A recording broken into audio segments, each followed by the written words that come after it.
Arrow time. Arrow time.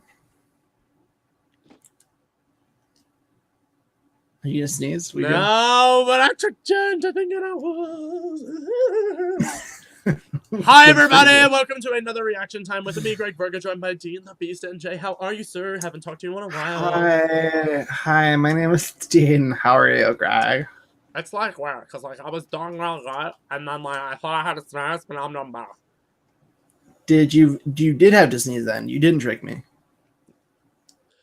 Anyway, when you see me and Dean, you realize that, hey, what's going on with those two? What are they doing today? Huh? There's a reaction time banner. So what does that mean? We're talking about your favorite television shows as well as ours. And when it's me and Dean, you also know that means that the hood is coming up or we're running at the speed of light. Oh, puns. Yeah. Puns are so fun. Puns are so fun. Or both, because they cross over sometimes. This is true. You make a valid argument, sir. Today, we are discussing Season 3, Episode 21 of The Arrow, titled Al-Sal-Him. Was that like a good Ra's al Ghul? Really good. Al-Sal-Him! Now you do it. Al-Sal-Him! Oh, you did it better than me. I'm sorry. That was really good. Okay, but anyway, full spoilers for this episode, so if you haven't checked out the latest episode of The Arrow and or The Flash, because those universes, like Dean said, intertwine, and we go into full spoilers for the entire CW DC Comics universe, then go check those out and then come back here and watch our reaction times. Let us dive right in here, sir. First of all, I want to start off this one by saying this is the first time they changed the title sequence intro in a while, anyway. I think since like the beginning of Season 1, like after Tommy Merlin dies. No. And they changed it multiple times since Season 1. No, this might be the first time it changed in Season 3.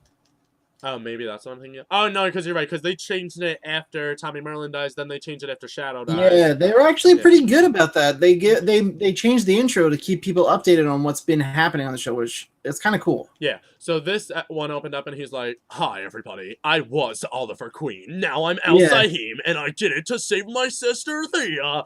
And then it's like, on the last episode of Arrow.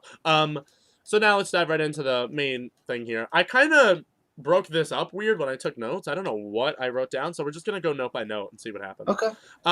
The episode opens up and Race brainwashes Oliver repeatedly in this like montage sort of a thing. Oliver's head is shaved. He's kind of almost being tortured in a way. And then, I thought the head shave thing had to do with him being the League of Assassins, but then I saw the first still of him as Casey Jones and the Turtles, and I think it has to do with that. It totally has to do with that. They just kind of, it fit for the storyline. It did fit for it. But yeah, it's totally for Casey Jones. That's what I assumed it was too. I was gonna ask you. Yeah. But yeah, now we figured that out. Surprise. We're like Sherlock and Watson. Oh wait, who's Sherlock? Who's Watson? I don't know. I'm not partial to either. I only like Sherlock because Robert Downey Jr. played him. So yeah, I feel like you that's why I was thinking you would be Sherlock because like Iron Man / Sherlock. Yeah, okay. I'll take it. I'm not gonna fight you on that. I'll be Watson then. I like being like the sidekick. I love like when Robin becomes Nightwing. So like eventually I'll have my own spin-off show. So you're a good. So then see, you're truly a good sidekick then because you like your job. Yeah. And that makes you the sidekick to have around because you know what you're doing. I'm like the Daxter to your Jack.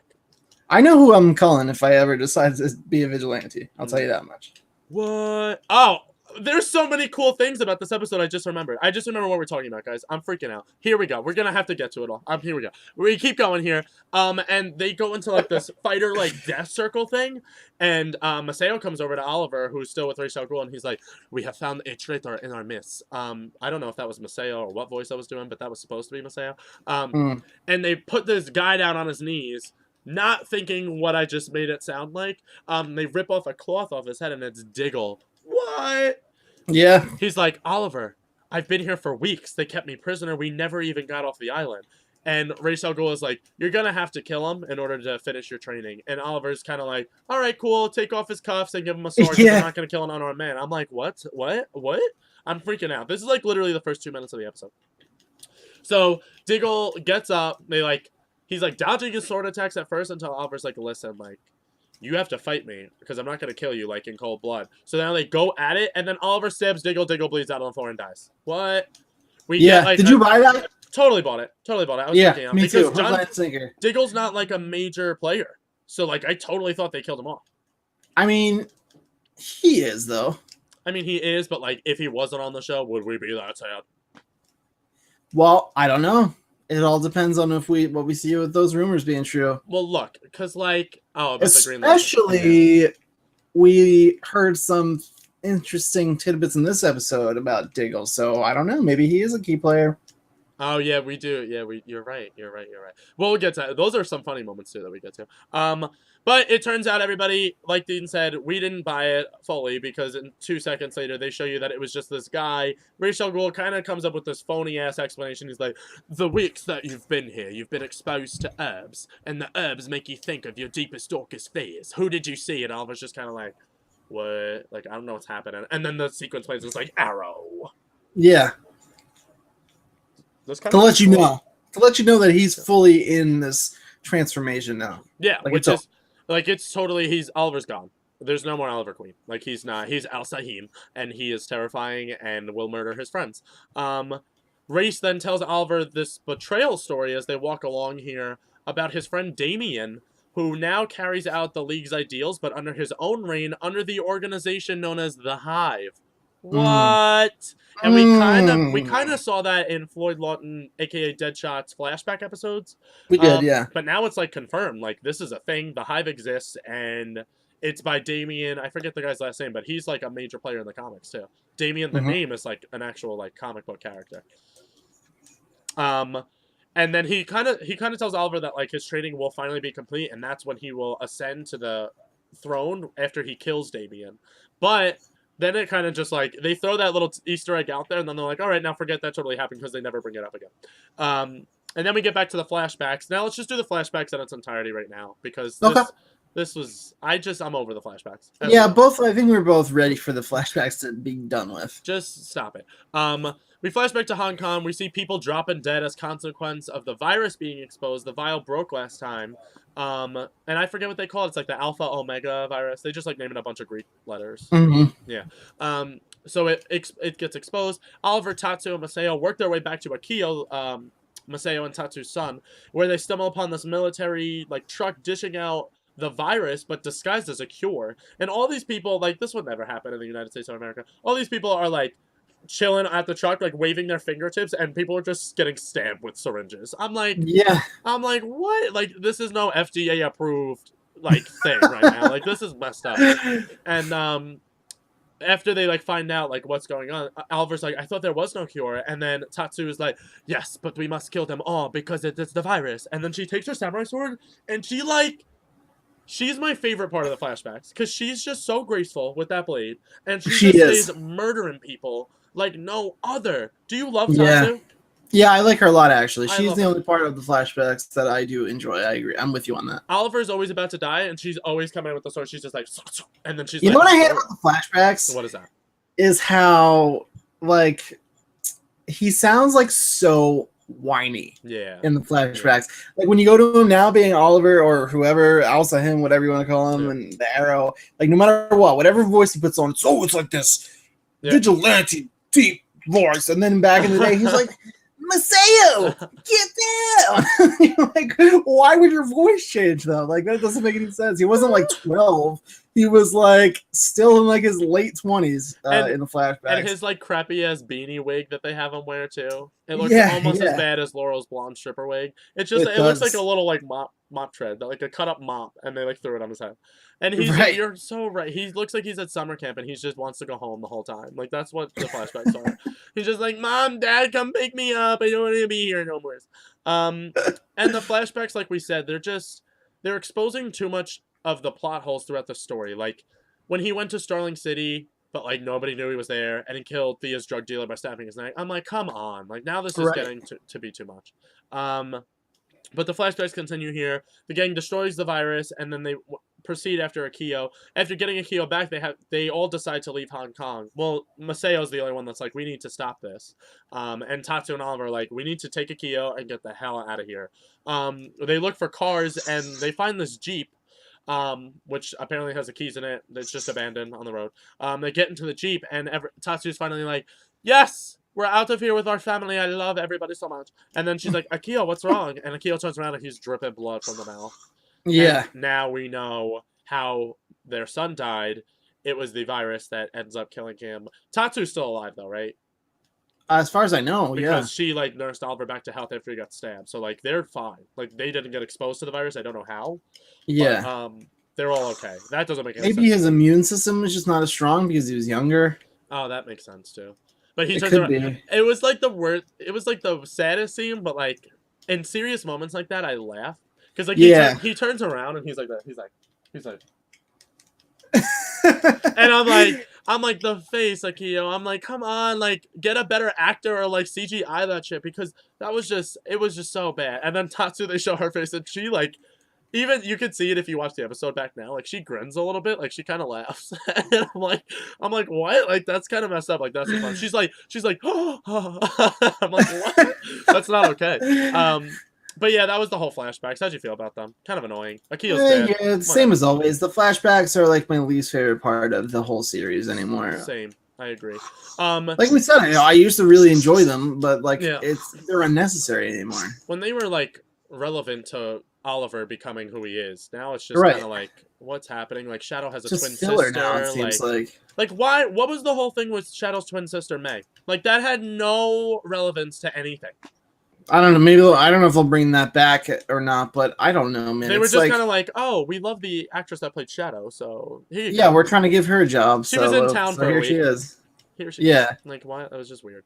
It was kind of weird. Back in Starling City, and this is how I broke up the notes. I thought it was going to be 3 separate plot lines like it was The Flash, but then the rest just kind of takes place in Starling City, so now we could just go through what happened throughout the episode. So back in Starling City, we see Black Canary taking out this thug. She looks like she's handling it well, and the Black Canary's one weakness is when somebody has a knife. That's when she's like, I can't do this anymore. And she like freaks out. The guy pulls out this like little switchblade. It's about the size of my pinky. And he slices her arm and she's like, oh God, I can't. And this is like, oh, here we go. She pulls out an arrow, shoots the knife, and she's like, you're underestimating your opponent. And Laurel's like, I knew he had a knife. And she's like, he didn't have a knife, he actually had 2. And she pulls like a knife out of the guy's butthole. I'm like, what? I'm like, you're awesome. And how do you feel about the whole Laurel and Nissa dynamic? I kind of like it. Yeah, I like it. I like that somebody real is training her, but she doesn't seem to really be getting that much better. The only thing she's grasped from their training is in the next scene. Laurel's like, after the guy's like lying on the ground, he's wrapped up in like arrow ropes. Laurel's kind of like, they're still having a full conversation next to him. She's like, so Nissa, there's this like great diner like down the block. I'm like, what's happening? That whole thing, the whole thing with her in the diner and being like a regular person, I hated it. Kill me. It was the worst. It was so old school CW, so bad. And I really hated it. It reminded me of like Dawson's Creek and like that's what I mean. Yeah, like Seventh Heaven kind of like thing. Like, come on, dude. When she's like, I don't understand why everything in your country is fried, and then Laura's like, dip it in your milkshake. And she's like, just do it. Trust me. I was like, oh my God, dude, why? And then the best part is she actually does it, and then she like stares at it for like a good 3 minutes, and then she eats it, and she's like, no, you're right. She's like, this is good. And they're like, whoa, milkshakes. I love it. Yeah, and girls designer. I love that. I love that so much. So then it kind of gets serious when Laurel's like, oh, by the way, sorry to interrupt your love of chocolate milkshakes and french fries, but Oliver's kind of becoming the new Ra's al Ghul. And this is like, wait, what? Like, what? You just waited to drop this bomb on me after you introduced me to milkshakes? Like, that's kind of messed up.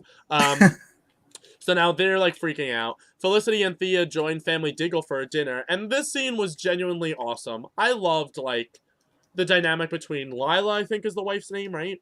Yeah. And Diggle, and then you see baby Sarah Lance, and Felicity's like, hey, Sarah, like, I'm gonna feed you nachos. And then Lila's like, Felicity, like, why are you feeding a 2-year-old nachos? Like, that's not okay. And Thea's just kind of like, my life is hell. What's wrong with Oliver? Where is my brother? I forgot you do a great Thea. Oh, God, it's my favorite. It's my favorite. It's my favorite. Where... I can't. It's too good. So they kind of discuss, awkwardly, you brought this up earlier, costume ideas for Diggle now that he's going to go out and be this vigilante. And Diggle's kind of like, nah, I don't do no costumes. Thank you, though. And I'm like, Diggle, what you talking about? So now they're all talking about how they're dealing with Oliver being gone. And you did the perfect Thea impersonation if you want to give it to him once again. What did she say?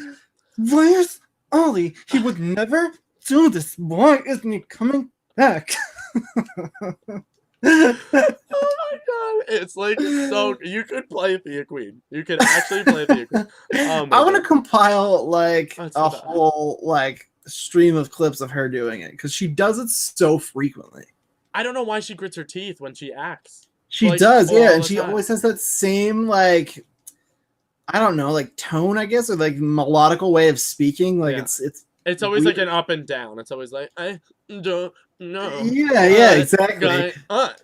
I'm like, what? I wanted to see her like jump out of the pit again. That was my favorite Thea moment. So up to date is when she jumped out like a banshee out of hell. I was like, I'm like, oh my god, like that's kind of terrifying. Laurel apologizes to Nissa, where she explains that Oliver will be hunting her down to kill her now, and now it kind of makes sense why Nissa's kind of freaking out because she flips out the dining. You're kind of like, why does it matter? Like now you're eating milkshakes and French fries. Like now you're. At first, I thought that was because like she thought she wanted to be the heir to the demon. Is that what was happening? That's what I thought.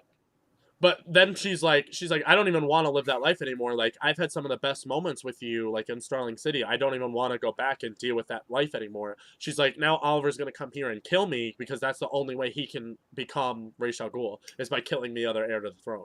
But this is kind of like, I just want milkshakes and French fries. And Laura's like, I know, I'm sorry, but like, we're going to have to take down Ollie now. And Thea's like, where is he? I don't understand. So... yeah. Okay. So Nissa, now, do we think that she just wants to be friends, or like, because she was in love with her sister, or like, is she thinking like?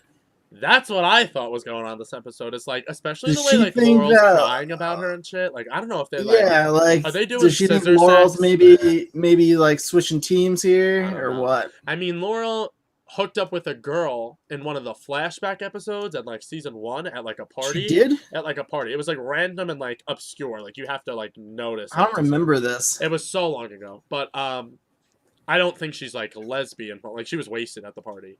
And like girls kiss all the time. I feel like that's normal. That's true. Yeah. That happened. Girls are weird. I don't get them. It doesn't make sense.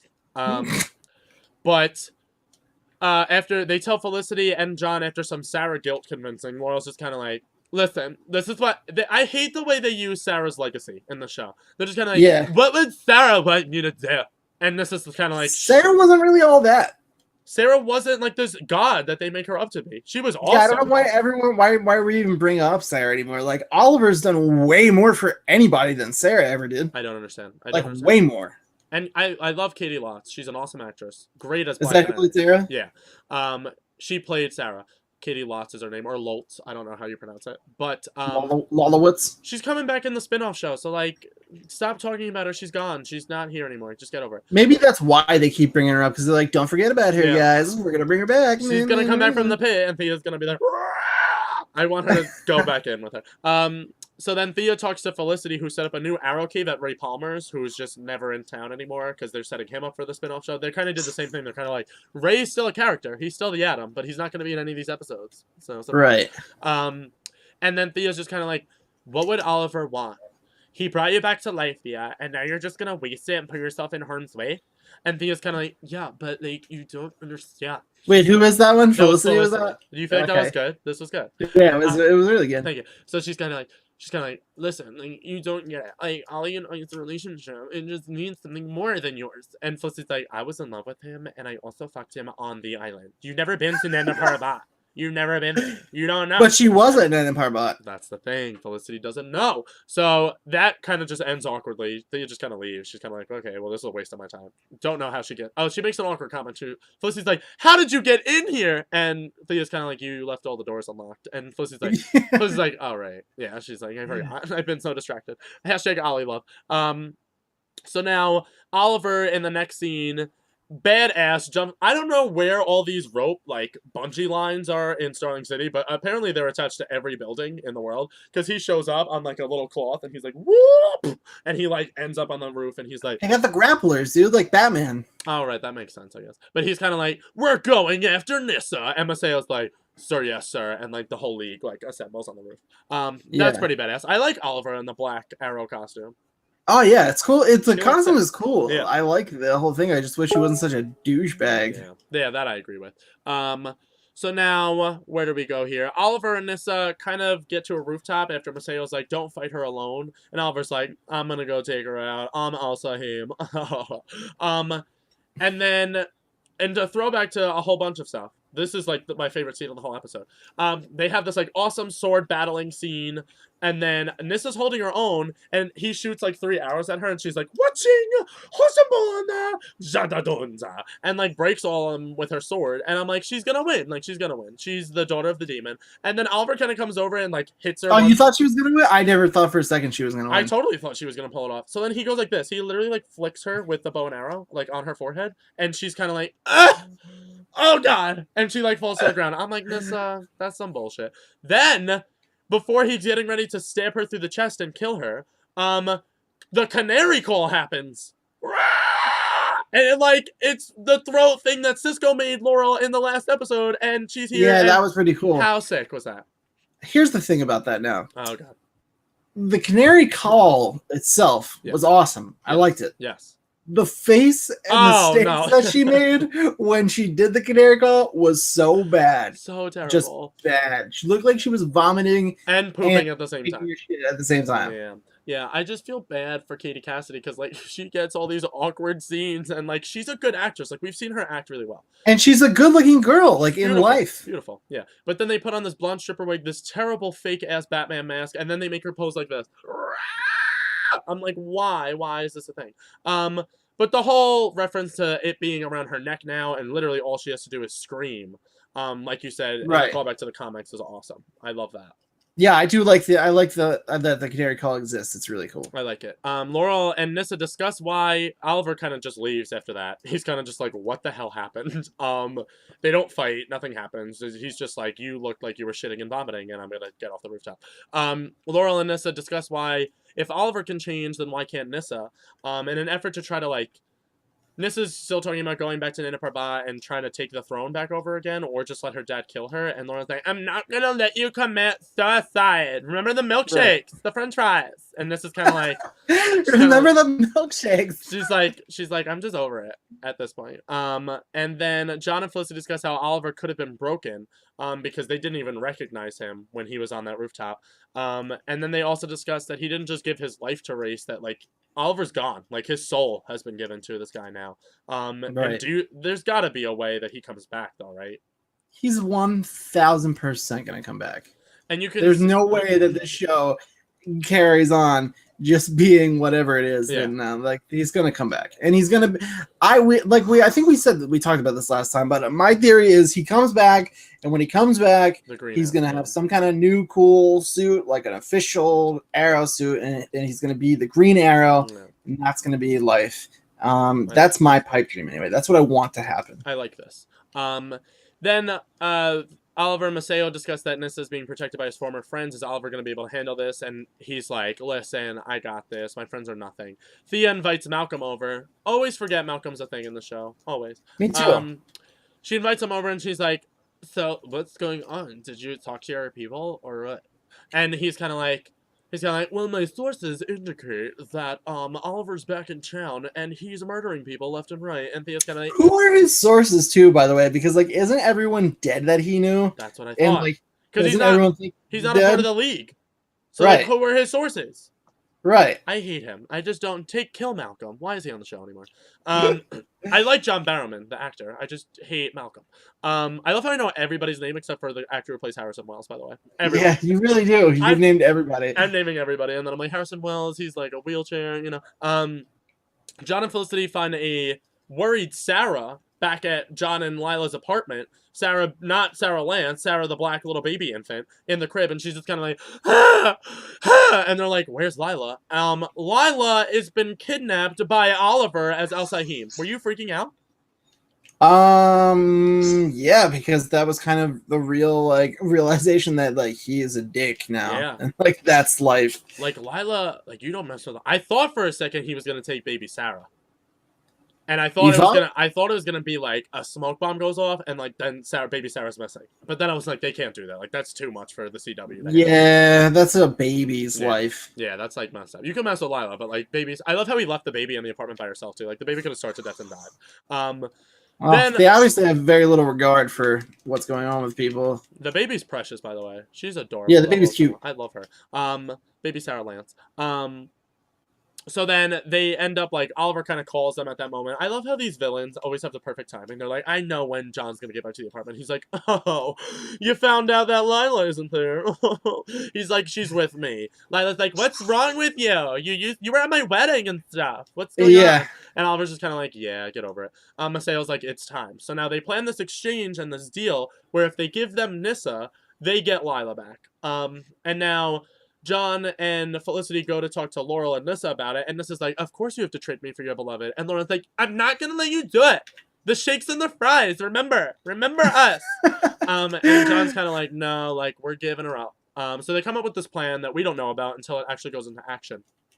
This awesome, the best scene in the whole episode, awesome fight sequence plays out where Black Canary, well, first of all, let's talk about how it happens. They bring Lila, and they're like, we're going to trade Lila for Nyssa. So they give Nyssa first, then they give Lila. John kind of hugs Lila, and it's like, I love you, I'm so glad you're safe, now go hug Felicity. And I'm like, why the hell she got to hug Felicity for? She goes to hug Felicity. Felicity hands Lila 2 pistols, and she, like, warps out, like, literally, what is the, Deadpool. Is that what I'm thinking of? Literally Deadpool style. Probably. That was a very Deadpool-esque move. And, like, murders all the League of Assassins. I'm like, Lila's the most badass woman I've ever met. That was really cool. And then they all broke out into that fight and afterwards. It was so good.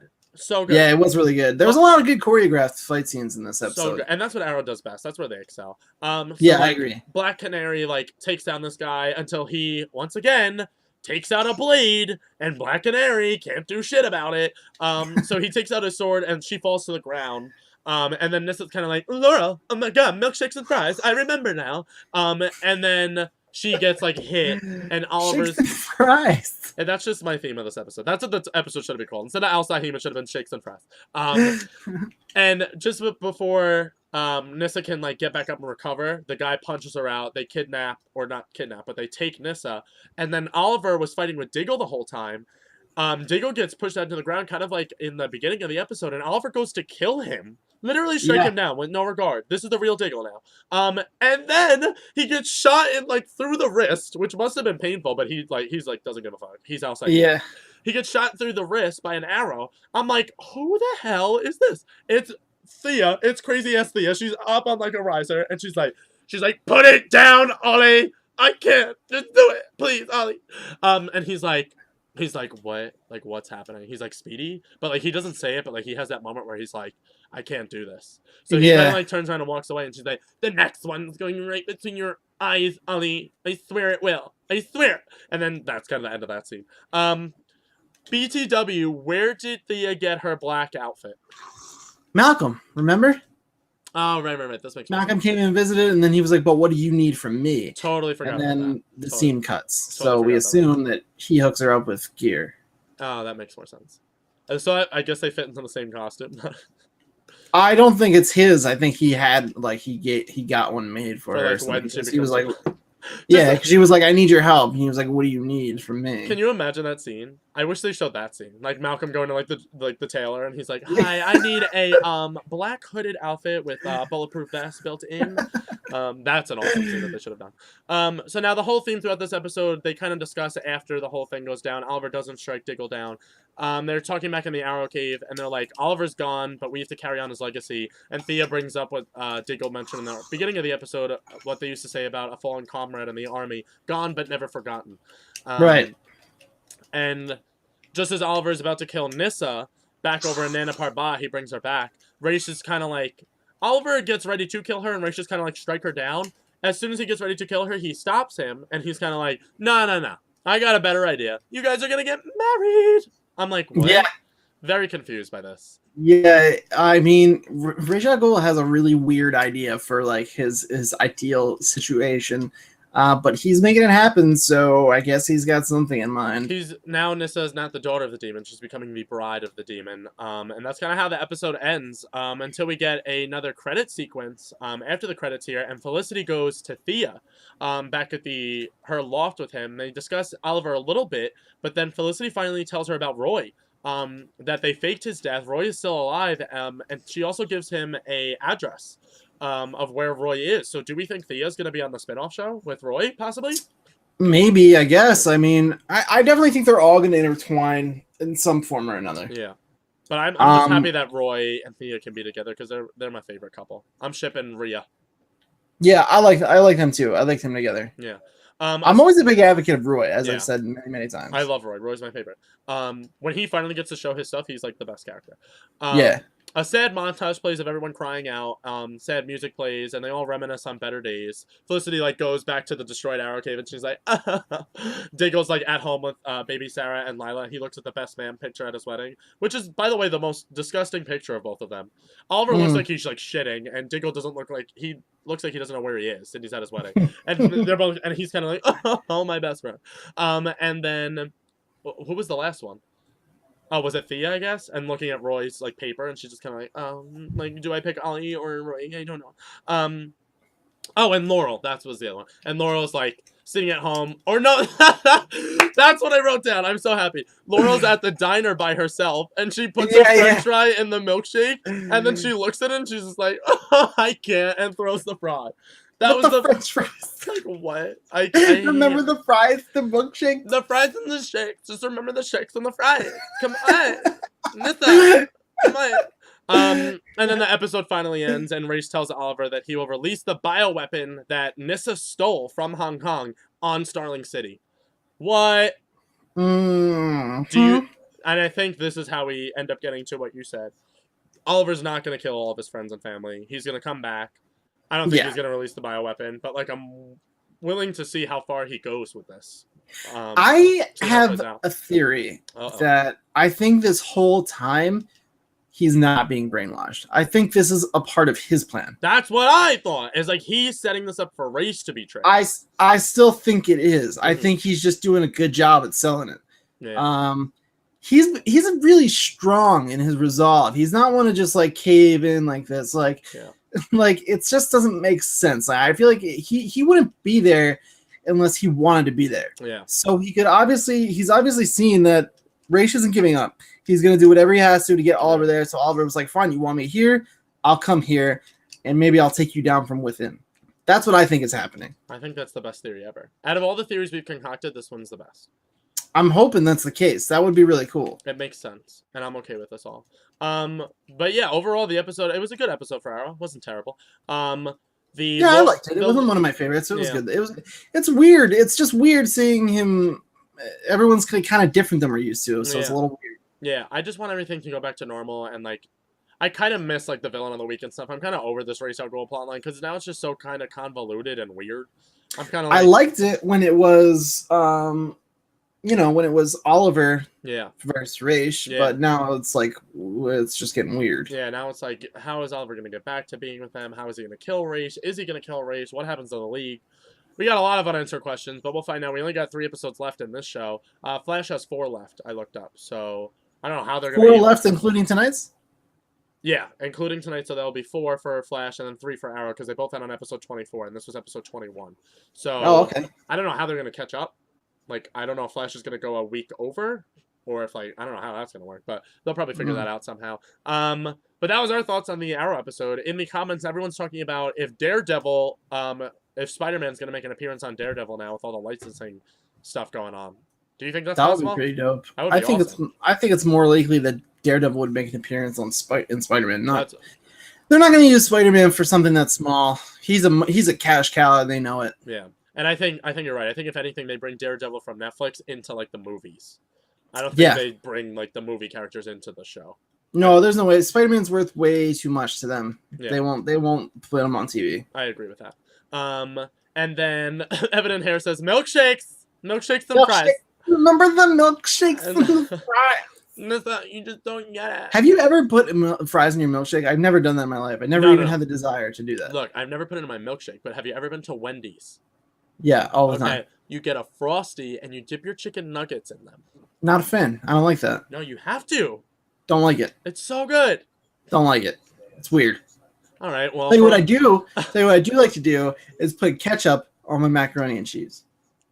Oh my god, I'm gonna don't knock it till you tried it. I don't like ketchup. Oh well, you're the worst. That's all. Ketchup is what? That's rude. I don't really like a lot of condiments. I hate ketchup. I hate mayo. I hate mustard.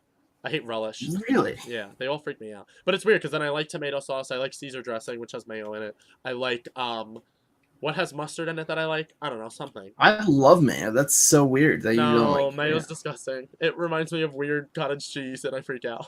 Really? Well, for all our other reaction times on condiments, you can check back here at our YouTube channel, youtube.com/levelupshow, level spelled LVL.